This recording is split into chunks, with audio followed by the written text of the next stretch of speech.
Assalamualaikum warahmatullahi wabarakatuh. Pada pelajaran biologi kali ini, kami dari kelompok 3 akan mempresentasikan hasil kerja kelompok kami pada bab evolusi kehidupan.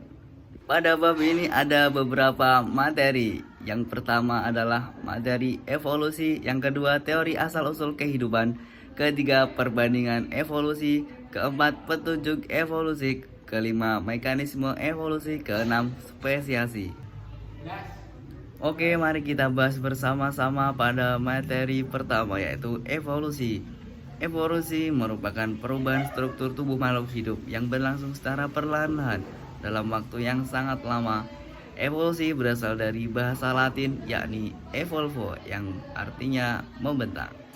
Materi yang kedua yaitu teori asal-usul kehidupan. Teori ini terbagi menjadi 3 bagian, yaitu teori abiogenesis, teori biogenesis, dan teori evolusi kimia. Maksud dari teori abiogenesis ini, makhluk hidup berasal dari benda tidak hidup atau terjadi spontan. Pada teori abiogenesis ini ada beberapa pendapat. Pendapat yang pertama adalah pendapat dari Aristoteles. Pendapatnya, telur ikan akan melahirkan ikan yang sama persis dengan induknya. Pendapat yang kedua adalah dari Anthony Van. Teori Van ini mengatakan mengamati adanya makhluk kecil atau protozoa dari setetes air rendapan jerami menggunakan mikroskop. Pada teori biogenesis ini juga terdapat beberapa pendapat. Pendapat yang pertama adalah dari Francesco Redi.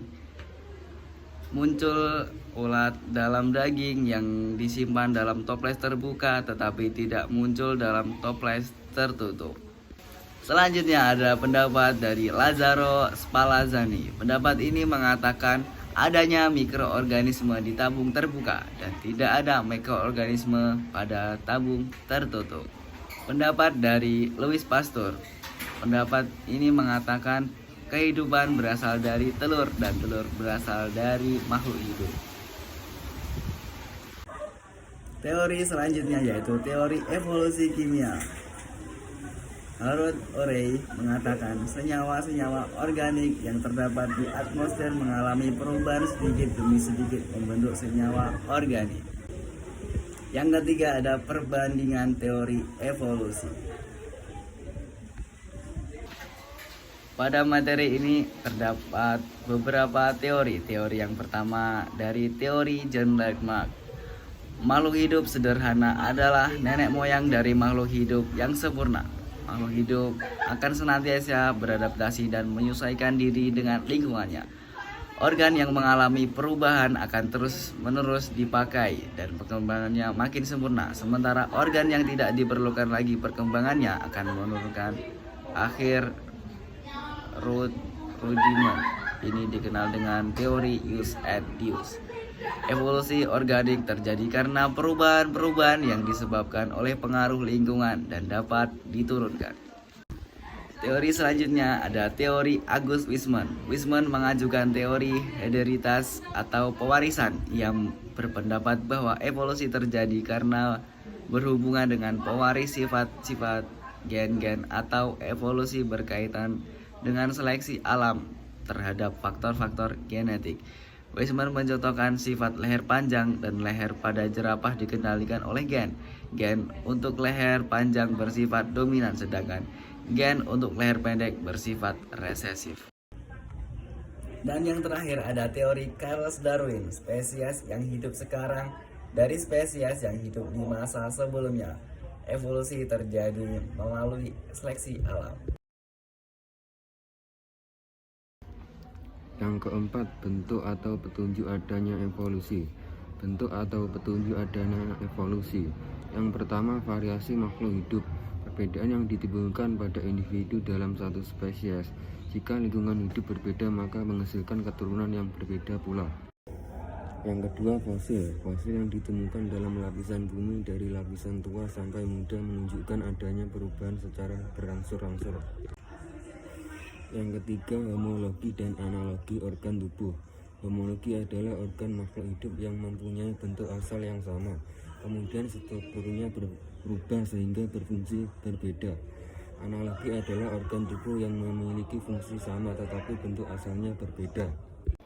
Yang keempat, embriologi perbandingan, perkembangan individu makhluk hidup yang hidup sebelumnya dan memiliki hubungan kekerabatan organisme. Yang kelima, mekanisme evolusi.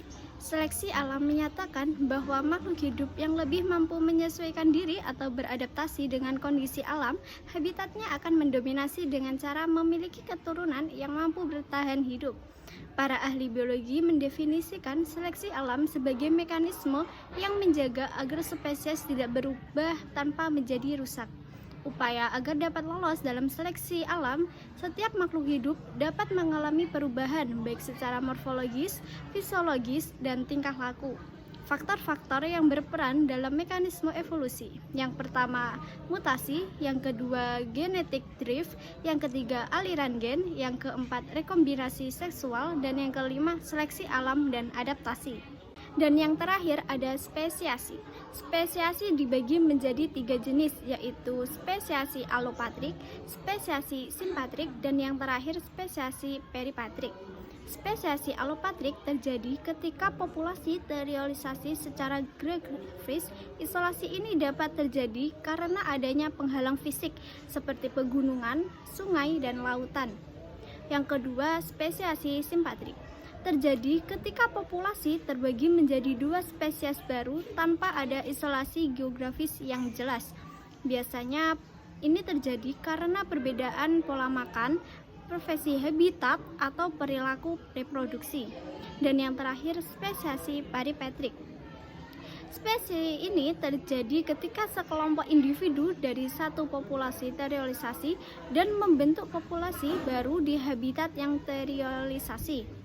Populasi baru ini mungkin mengalami seleksi alam yang berbeda dan mengalami perubahan genetik yang signifikan. Seiring waktu, perbedaan genetik yang terakumulasi dapat menyebabkan kedua populasi tidak dapat saling berkembang biak ketika bertemu kembali.